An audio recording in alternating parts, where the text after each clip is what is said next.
Halo semuanya, bertemu lagi dengan saya di Theologica, Rentingin Theology with Biblical Logic. Mungkin teman-teman pada akhir-akhir ini telah mendengar berita yang kontroversial dari acara pembukaan Olimpiade di Paris Sabtu lalu. Mungkin teman-teman sudah melihat video pembukaan tersebut yang sekarang sudah dihapus, dan juga mungkin teman-teman sudah bereaksi di media sosial teman-teman ya, menyikapi dari beberapa isu-isu yang kontroversi dari acara tersebut ya. Seperti di dalam media sosial ya, di berita online itu sudah ada yang meliput dan sudah mengamati ya tentang acara yang kemarin. Contohnya seperti dari CNN. Wah, ini sudah ada tagline ya, sudah khusus membahas tentang isu yang berhubungan dengan kekristenan. Nah, bahkan juga ada dari media Kristen yang langsung ada perkataan seperti, gimana nih reaksi kita ketika kekristenan dilecehkan seperti ini? Media ini juga menyoroti adanya pose yang mirip seperti dari lukisan The Last Supper yang digambar oleh Leonardo da Vinci. Nah, bagaimana sikap kita sebagai orang Kristen?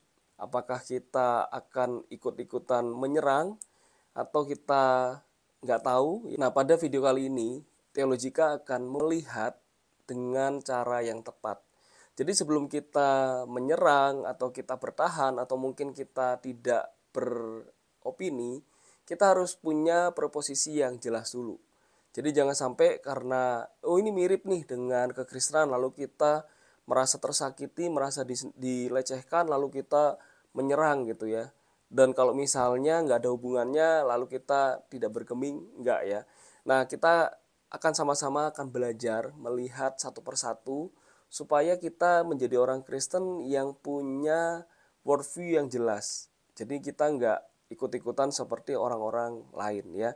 Jadi kalau kita melihat di dalam acara pembukaan Olimpiade Paris ini memang banyak hal-hal yang mirip seperti simbol-simbol yang ada di dalam Alkitab. Contohnya adanya kuda putih yang mirip seperti di kitab Wahyu. Lalu ada juga adegan anak lembu emas ya mirip seperti di dalam kitab Keluaran. Lalu yang paling heboh adalah adanya pose yang di situ diisi ada LGBT dan lain sebagainya, ada drag queen ya yang katanya posenya mirip seperti The Last Supper yang digambar oleh Leonardo da Vinci.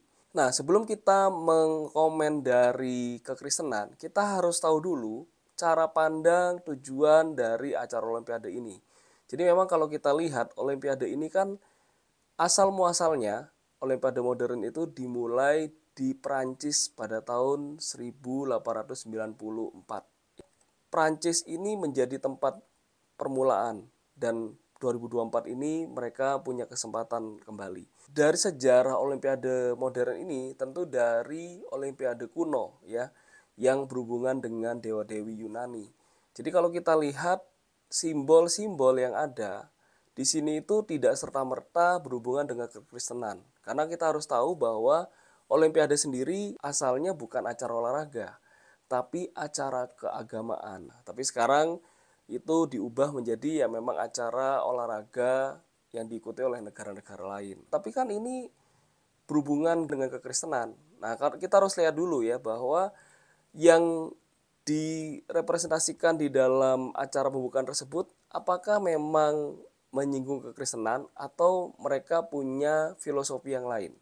Nah, kalau kita lihat ada orang yang mempunyai kostum ya atau dicat biru ya. Di situ itu bukan menggambarkan tentang Tuhan Yesus ya, tapi di situ dia adalah digambarkan sebagai dewa Dionysus ya atau kalau di Indonesiain Dionysius ya. Dionysius ya, memang agak susah ya. Dionysus. Nah, Dionysus ini adalah dewa tentang pesta, dewa anggur, dewa pesta pora yang digambarkan dengan orang yang berwarna biru ini. Jadi kita harus lihat dulu bahwa ini bukan ngomongin kekristenan ya. Sekalipun memang Prancis itu terkenal mayoritas orang Kristen, tapi harus tahu sendiri bahwa negara Prancis ini adalah negara sekuler, bahkan negara liberal ya. Jadi kita harus rem dulu nih ya, jangan emosi dulu ya. Saya tidak bermaksud membela Prancis atau Paris ya yang acaranya, tapi saya sedang memberitahu bahwa ini filosofi yang mereka miliki ya, worldview yang mereka miliki. Bahwa acara ini mereka kemas karena mereka melihat asal muasalnya dari mitologi Yunani yang kemudian mereka representasikan dengan Dionysus ini ya. Jadi memang ini karena acara ya. Nah, barulah kita mau masuk nih ya ke cara pandang kita sebagai orang Kristen. Loh, itu kan memang salah. Itu kan LGBT. Itu kan arahnya udah ke satanik. Itu kan arahnya sudah penyembahan berhala, apalagi yang anak lembu emas. Oke, saya setuju. Tapi kita harus punya cara pandang yang benar dulu ya. Jadi memang yang digambarin itu kan sudah otomatis di luar kekristenan ya. Dewa Dewi aja sudah penyembahan berhala ya. Tapi di sini saya nggak ngomongin tentang penyembahan berhalanya. Tetapi yang mau saya omongin adalah di sini yang diposekan ini, gambar dari Tuhan Yesus ini sebenarnya alkitabiah atau enggak? Yang digambar oleh Leonardo da Vinci ini. Jadi sebelum kita membela, kita harus tahu dulu yang kita bela ini benar enggak. Penggambaran The Last Supper yang digambar oleh Leonardo da Vinci ini tidak alkitabiah. Karena banyak hal yang tidak sesuai dengan budaya, dengan penggambaran dalam Alkitab, bahkan cara duduknya pun tidak sesuai seperti yang diceritakan dalam Alkitab ya. Tuhan Yesus duduk di tengah yang harusnya dia tidak duduk di situ. Dan posisi para muridnya juga tidak sesuai seperti yang Alkitab tulis. Nanti akan ada video lanjutan yang membahas tentang bagaimana perjamuan terakhir yang alkitabiah. Nah, tapi supaya ini nggak terlalu panjang, jadi saya mau kita tahu dulu bahwa gambar yang digambar oleh Leonardo da Vinci itu tidak digambar secara alkitabiah. Dan cara gambar itu sebenarnya adalah pose yang umum. Nah, ini ada satu gambar, coba kita bandingkan dari pose acara Olimpiade itu dengan The Last Supper yang karya oleh Leonardo da Vinci dengan gambar ini. Ada kemiripan nggak? Nah, tentu ada kemiripan ya. Jadi sebenarnya yang dipahami oleh penyelenggara Paris ya, Olimpiade Paris ini, mereka mungkin tidak kepikiran ingin menyinggung perjamuan kudus yang digambarkan oleh Leonardo da Vinci atau mungkin ingin menyinggung secara khusus orang Kristen. Tetapi memang dia sedang menggambarkan ya seperti gambar tentang dewa-dewa ini. Yang kebetulan mirip dengan The Last Supper karya Leonardo da Vinci. Yang namanya seni budayanya mirip ya, Renaissance ya. Jadi ya gimana? Tapi kita harus tahu dulu bahwa gambar dari Leonardo da Vinci ini tidak alkitabiah. Jadi sebenarnya kita nggak perlu bela juga. Karena kalau kita bela, kita menjadi punya tanda tanya besar ya. Sebenarnya yang kita bela ini apanya gitu. Karena gambaran Tuhan Yesus selalu kita bela. Jangan ya, yang kita harus pegang teguh adalah apa yang Alkitab katakan. Jadi orang sekalipun punya karya seni menggambarkan tentang kekristenan, tapi yang digambarin nggak sesuai Alkitabiah, kita nggak perlu sanjung-sanjung juga ya, karena harus sesuai dengan kebenaran firman Tuhan ya, apalagi kalau memang menggambarin peristiwa dalam Alkitab. Kita jangan membabi buta dulu membela hanya karena digambarkan mirip. Padahal yang mirip itu sendiri pun tidak sesuai dengan apa yang diceritakan dalam peristiwa Alkitab. Lalu kemudian yang kedua adalah tentang menghujat atau tidak menghormati Allah. Ya, dari simbol-simbol yang dikatakan ini ngambil dari Alkitab tapi kok malah seperti menghina Allah ya, apalagi tadi adalah Supper tadi. Nah, sebenarnya kalau kita lihat dari pernyataan permintaan maaf dari penyelenggara ya, di situ memang katanya tidak bermaksud menyinggung. Kita mungkin bisa mau percaya atau enggak itu terserah. Tapi sebenarnya yang kita harus punya cara berpikir adalah menghujat Tuhan itu tidak mungkin dilakukan secara terang-terangan seperti itu, ya. Di mana mereka dengan sengaja ingin menghina Tuhan Yesus, ya. Apalagi ini acara yang dilihat oleh orang sedunia. Gak mungkin lah mereka akan sengaja melakukan itu. Sekalipun mereka menjadi negara sekuler, sekalipun mungkin ada yang ateis ya. Justru yang kita harus cermati adalah bukan bagaimana mereka menghormati atau tidak menghormati Tuhan. Karena kita harus tahu bahwa cara kerja iblis itu nggak terang-terangan seperti itu, menghina Tuhannya. Sekalipun itu mungkin jika memang mereka punya niatan tersebut ingin menghina Tuhan, menghina kekristenan, yaitu urusan mereka dengan Tuhan ya. Bukan kita yang perlu membela Tuhan. Tapi kita sebagai orang Kristen, kita harus punya sikap dan punya pemikiran jelas apa itu menghormati atau tidak menghormati Tuhan. Kita harus lihat bukan cuma dari acara tersebut, tapi kita harus lihat di dalam kehidupan kita sehari-hari, di lingkungan kita.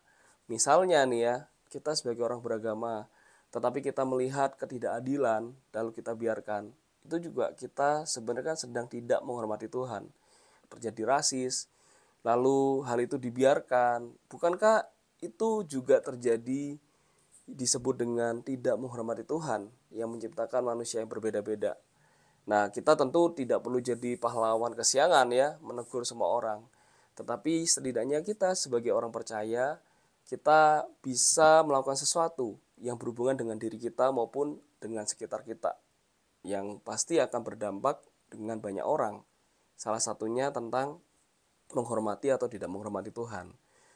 Dan yang tidak kalah penting adalah hal ironi yang seharusnya menjadi sorotan kita pada saat ini adalah negara Prancis yang terkenal sebagai negara yang maju, negara yang kuat, dan terkenal sebagai negara mode, tetapi sangat disayangkan negara Prancis kehilangan budayanya sendiri. Kita dapat melihat dalam perayaan kemarin, di mana yang ditampilkan bukanlah budayanya sendiri ya. Yang kalau kita lihat di dalam acara Olimpiade yang sebelumnya, di situ sangat bagus sekali, tetapi pada acara Sabtu kemarin yang terlihat adalah budaya wokeisme. Budaya di mana menampilkan tentang LGBT ya, tentang juga kebebasan hak asasi manusia yang bablasan, bahkan hal-hal yang menjijikkan lainnya. Yang mungkin kelihatannya biasa saja bagi orang barat. Tetapi kalau kita lihat ini hal yang sangat ironis. Negara yang punya budaya yang sangat bagus, negara modis ya, tetapi acara yang ditampilkan sangat kalah dengan acara yang sebelumnya yang puluhan tahun yang sudah dilakukan. Bahkan kalau dilihat malah seperti acara sirkus yang memalukan. Bahkan kalau kita lihat komen-komen dari orang-orang netizen luar negeri, di situ banyak yang mengecam, banyak yang mempermalukan ya. Karena katanya ini acaranya malah seperti ajang TikTok ya. Dan ada orang yang bilang acara ini masih bisa terselamatkan karena perform dari Celine Dion. Ini menjadi pembelajaran bagi negara kita. Kalau kita punya kebebasan terlalu kebablasan, maka terjadi budaya yang harusnya kita punya, kita jaga, kita malah buang, kita malah pakai budaya yang gak tahu budaya apa ya, yang bisa bertentangan dengan Alkitab, bisa juga menghilangkan tradisi-tradisi yang seharusnya masih bagus, masih baik, budaya-budaya masih bisa dilanjutkan, tapi hilang karena kebebasan itu sendiri. Semoga ini menjadi pembelajaran bagi kita semua. Tuhan Yesus memberkati kita semua.